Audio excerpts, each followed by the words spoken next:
Wingardium Leviosa. Ça marche. Incroyable. C'est génial. Ah non, en fait, c'est moi qui le tiens avec ma main. Voilà. Donc, voilà. Aujourd'hui, on va parler du comics Marneus Calgar. Et oui, je porte une casquette à l'intérieur de ma maison. Qu'est-ce que tu vas faire? C'est chez moi, je fais ce que je veux. Hein, voilà. Marneus Calgar, pourquoi? Parce que, vous savez, moi je dis toujours, l'univers, le fluff, Warhammer 40 000, hein, bof, c'est pas trop mon truc. Donc je me suis dit, peut-être qu'avec un médium que moi j'apprécie, ça passera mieux. Hein. Peut-être que c'est juste une question de médium, de moyen de transmission. Hein. Parce que moi j'aime un peu les comics. Hein. Je sais pas, vous avez peut-être remarqué derrière, mais j'aime un peu ça.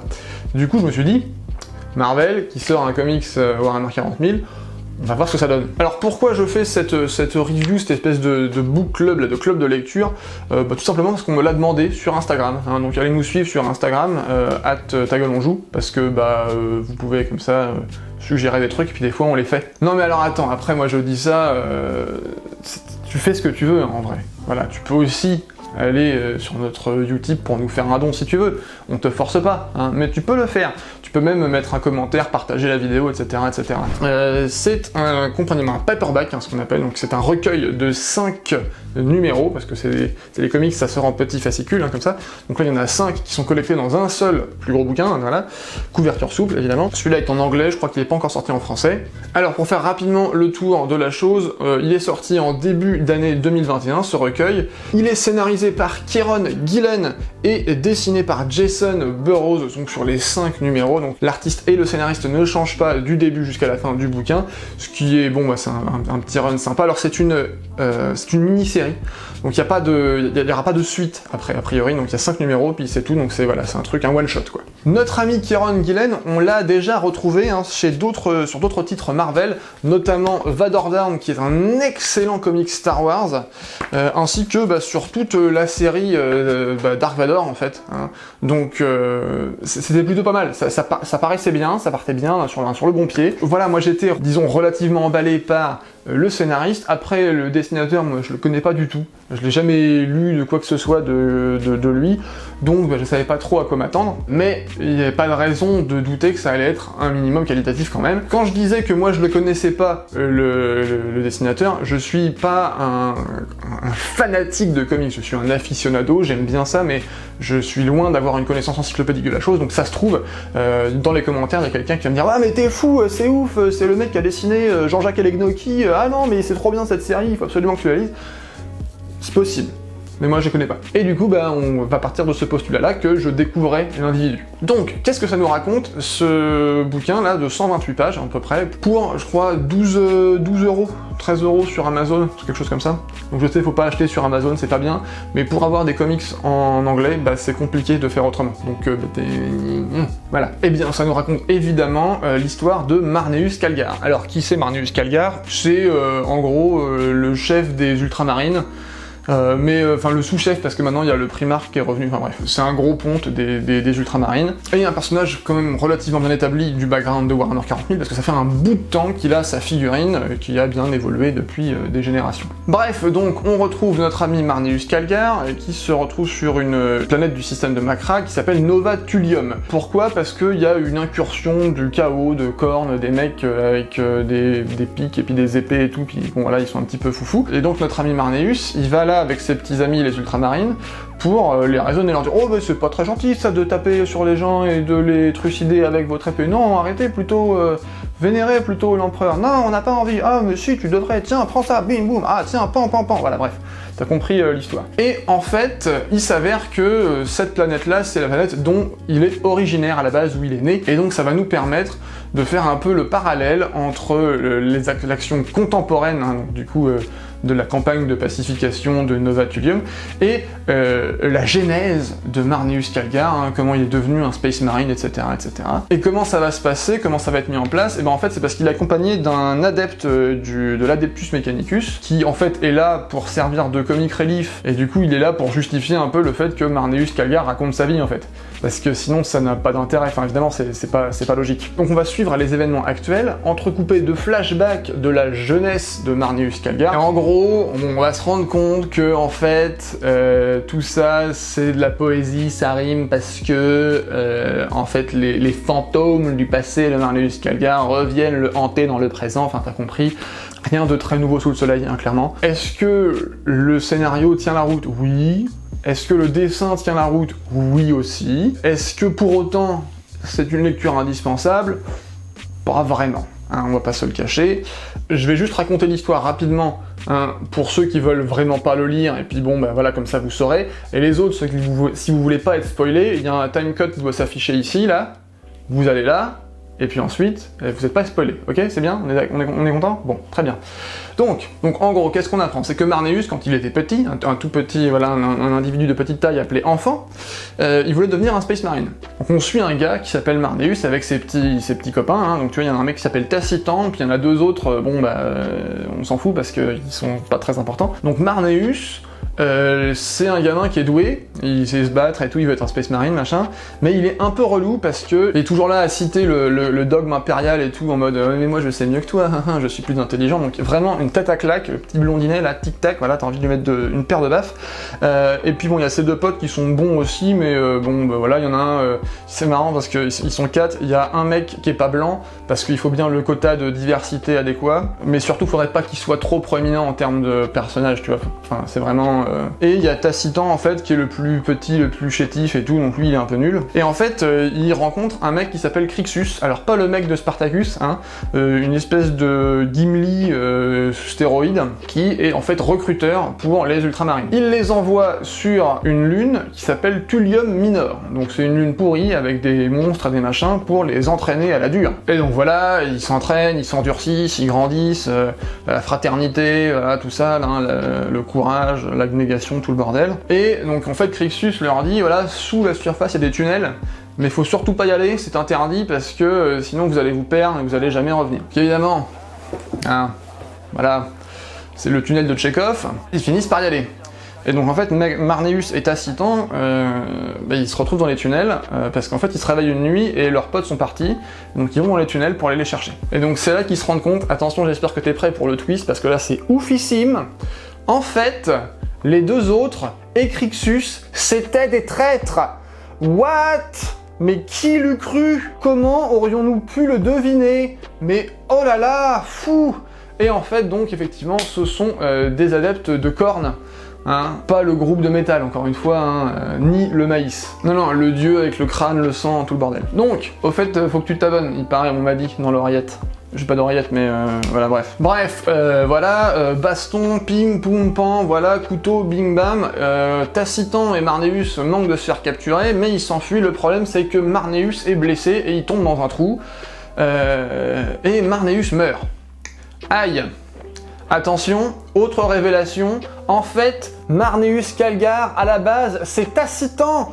What? Oh là là, le twist de folie! Bref, donc ils sont poursuivis par leurs deux autres potes, ils arrivent à s'enfuir, et au moment où Crixus va les dézinguer avec sa hache de Khorne, hop, Deus Ex Machina, enfin Space Marine Ex Machina, donc le sergent, je sais plus comment il s'appelle, il arrive à sauver du coup Tacitan, et Tacitan devient donc Marneus Calgar, donc il devient un Space Marine, donc ensuite on le voit évoluer, hein, devenir un novice, puis un machin, un néophyte et tout le bordel, pour finir par devenir un véritable Space Marsouin, donc tant mieux pour lui, il a réussi, bravo, bravo! Il y a une scène avec un inquisiteur, enfin une inquisitrice qui doute de sa foi parce qu'il a été en contact avec des disciples de Khorne, enfin bref, c'est un bordel, mais on s'en fout, parce que il finit par devenir un Space Marine, la guerre machin, la bataille de trucs, etc., et le revoilà sur Thulium, prêt à virer donc les trucs du chaos. Donc là déjà, hein, tu vois venir le twist final, qui est, enfin, faut l'admettre, pas super bien amené, hein, voilà. Enfin, c'est des grosses ficelles, hein, on va dire, voilà, c'est pas très très malin. Parce que oui, évidemment, la rébellion du chaos, machin et tout, elle est menée par les deux anciens potes de Tacitan du début, ceux qui étaient devenus des adeptes de Khorne, voilà, parce qu'ils sont devenus un prince démon, hein, ils ont été mélangés, enfin Khorne les a mélangés, donc c'est un mec à deux têtes, avec, bref, enfin, tout ça, une épée démon, tout le bordel. Et du coup, voilà, c'est le twist final incroyable de qui aurait pu le voir venir, mais moi, je je n'aurais jamais pu, incroyable, je ne savais pas que c'était possible d'avoir un tel changement de retournement de situation, ouh là là. Donc bon voilà, ils se battent, baston, pim pam poum. À un moment du coup, voilà, Marneus Calgar dit, parce qu'il a des poings, des poings, comment on dit, il a des grosses moufles, voilà, des grosses mains, et l'autre en face il a une grosse épée. Du coup en fait c'est plus facile pour l'autre en face de le taper, parce que lui il a pas de portée, enfin tu vois, il tape très très près, alors que l'autre avec son épée il peut faire poc poc de loin comme ça. Du coup qu'est-ce qu'il fait en fait, il se laisse planter l'épée dans la poitrine pour pouvoir arracher la tête du mec et puis en finir. Et en fait on pense qu'il est mort, mais pas du tout, parce que en fait les Space Marines ils ont 2 cœurs. Alors ça aurait pu être un twist intéressant, sauf qu'ils avaient bien insisté dessus lourdement pendant la section sur Marneus qui devient un Space Marine. Du coup à 0 moment c'était totalement surprenant, ce qui est dommage parce que ça aurait pu être sympa. Donc voilà, et à la fin le truc est, enfin voilà, les Space Marines arrivent, ils tuent des mecs et puis c'est fini. Là normalement les gens qui n'ont pas voulu être spoilés ils arrivent, du coup et donc là en fait Marneus il meurt à la fin, et l'empereur en fait il était fan de K-pop. Non, je déconne, c'était pas vrai. Mais c'est juste pour voir si vous aviez suivi, enfin si vous avez vraiment cliqué à ce moment-là ou pas. Ça me faisait rire. Bref.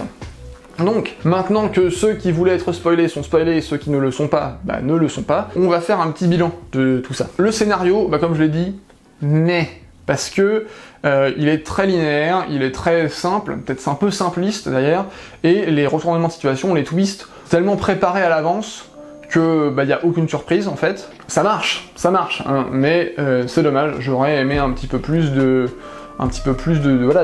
peps, tu vois, voilà, tout ça. Comme je l'ai dit, il y a un adepte qui l'accompagne, qui justifie le fait qu'il raconte sa vie. L'adepte, je reviendrai dessus après, mais du coup, des fois, les dialogues sont un petit peu pas très naturels. Personne ne se met face à une fenêtre comme ça ou sur un balcon et raconte sa vie à un mec comme ça pour pas de raison, tu vois. Enfin, si tu veux, parfois, il y a un côté un peu... tu vois, adepte, je me rappelle de quand j'étais jeune et que je m'entraînais pour devenir un Space Marine ici, et Crixus nous avait demandé d'aller nous entraîner là-bas et de courir et de nous préparer à ceci, cela, mais je n'avais pas prévu que nanana. Je pense que si quelqu'un dans la vie te parle comme ça, tu vas lui faire, mais... moi je vais m'en aller en fait, parce que ça ne m'intéresse pas particulièrement, enfin je t'ai pas demandé de me raconter ta vie, en fait. Là où en fait j'ai un petit peu plus de mal, c'est au niveau du dessin. Le souci pour moi, c'est qu'en fait ça matche pas vraiment avec l'esthétique qu'on dit Green Dark de Warhammer 40 000. On a des trucs qui sont très très clairs, très dynamiques. Par moments, ça me faisait même penser à des BD franco-belges façon Alix, tu vois, surtout dans les passages qui sont dans le monde monastère des Ultramarines, où il y a des grandes statues façon truc romain et tout, ils sont tous en toge et tout. Il y a vraiment un côté franco-belge qui est très curieux et je trouve correspond pas du tout à l'esprit de Warhammer 40 000, en tout cas l'idée que je m'en fais. Alors quand je dis que le dessin est très clair, c'est pas pour dire que c'est édulcoré, hein, attention, il y a du sang partout, il y a de la tripaille, des viscères et tout le bordel, mais comment dire, j'aurais peut-être préféré quelqu'un de la trempe du style de Greg Capullo ou de James Williams III, ça aurait peut-être donné un cachet supplémentaire, hein, voilà, c'est juste ça que je veux dire. Et du coup, ça casse un peu les enjeux, parce que déjà, en fait, que les enjeux du truc sont pas ouf, hein, c'est Marneus Calgar, évidemment qu'il est présenté dès le début comme étant capable de moissonner des légions entières d'hérétiques.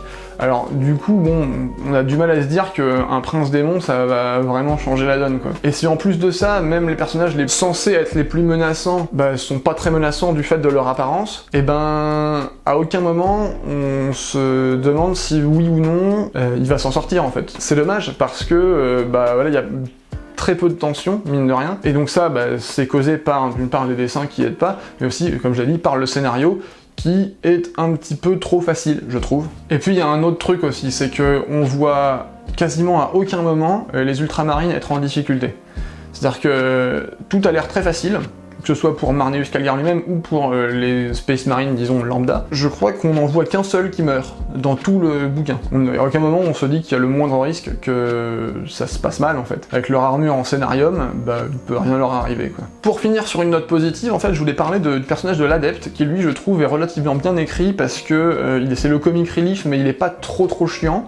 C'est-à-dire qu'il y a pas de... il fait pas des vannes à tout bout de champ, il est juste drôle parce que, en fait, en comparaison avec Marneus Calgar, qui est super OP et tout, avec ses gros gantelets de la mort et ses bolters et tout le machin, lui c'est un technicien, quoi. Donc, lui, son kiff, c'est réparer des machines et tout, et à un moment, il doit réparer le système de communication d'un ancien vaisseau, bref. On a l'impression de voir n'importe lequel d'entre nous, en fait, en train de réparer le wifi parce qu'il veut pas marcher, ah mais où il est le code de merde, là, vas-y, mais tu vas marcher, oui ou non, qui chante ses petits machins, il fait ses petites prières et tout, et c'est relativement rigolo.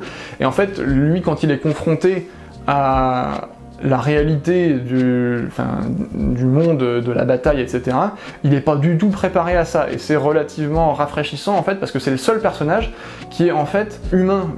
Alors, tu vas me dire, oui, c'est normal, les autres c'est des Space Marines, mais du coup, en fait, j'aurais préféré qu'il y ait plus d'adeptes et moins de Space Marines. Parce que les Space Marines, en fait, c'est trop facile, parce que c'est OP. Et du coup, ils tirent, les bolters, ça les fait des explosions, les mecs, ils meurent. Il y a zéro menace pour eux, alors que pour des gens qui sont plus vulnérables, forcément, il y a plus de tension, il y a plus d'incertitude, et donc ça crée forcément une histoire qui est plus engageante. Donc voilà, c'est ça que j'aurais aimé voir, plus que Marneus Calgar qui raconte sa vie, même si c'est intéressant, et donc c'est fait de manière effectivement à ce que ceux qui connaissent 40 000 trouvent leur compte, et ceux qui connaissent pas puissent découvrir un petit peu et se familiariser avec l'univers. Voilà, donc on a fait le tour de ce petit bouquin. Alors est-ce que je le recommande? Aux fans, oui peut-être, c'est pas désagréable. Maintenant, est-ce que c'est révolutionnaire? Loin de là. Est-ce que c'est excellent? Non. Donc maintenant, avec ça, vous faites ce que vous voulez. Si vous voulez que je fasse d'autres reviews d'autres comics, dites-le aussi, parce que voilà. Sinon, abonnez-vous, mettez un pouce, partagez tout le bordel. Nous, on se retrouve à un autre moment cet été, et puis, de toute façon, on se retrouve à la rentrée pour de nouvelles aventures, comme d'habitude. Et puis, profitez bien, parce que c'est l'été, maintenant qu'il pleut plus, je crois, parce que, bon, pour le moment, c'était pas ouf.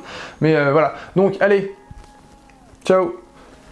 Je comprends pas comment tu peux écrire d'une part ça, et d'autre part ça. Enfin, je sais pas, soit le cahier des charges était différent, j'imagine, parce que sinon, je vois pas comment ça peut être aussi qualitatif, et ça, aussi mais. Enfin.